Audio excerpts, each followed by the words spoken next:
I'm billionaire, I'm billionaire, I'm billionaire. మనం రీసెంట్లీగా చూసుకుంటే ఆంధ్రప్రదేశ్లో జైలు పర్వం నడుస్తుందండి. అంటే ప్రతి ఒక్కరిని జైల్లో పెట్టేయడం టార్చర్ అన్నట్టు. మీరు చూడండి, వాళ్ళు 5 సంవత్సరాలు రూలింగ్ పార్టీలో ఉండి లాస్ అయిపోయినారండి. వాళ్ళు కూడా అప్పుడు ప్రజల్ని ఎంతో కొంత పీడించారు, బాధలు పెట్టారండి.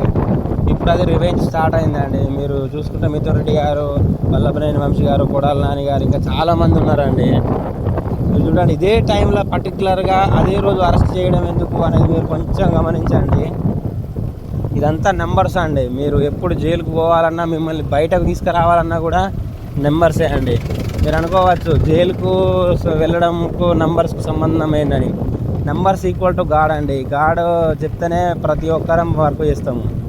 మళ్ళీ గాడే మిమ్మల్ని రిలీజ్ కూడా చేస్తాడండి. ఇది నిజం. నెంబర్సే మిమ్మల్ని కాపాడుతాయి కూడా. జైలుకు పోయే వాళ్ళని కూడా కాపాడుతాయండి నెంబర్స్. ఒక్కసారి మీరు ఆలోచించండి. న్యూమరాలజీ అనేది మహాసముద్రం. మిమ్మల్ని కాపాడేది మాత్రం నెంబర్స్ అండి.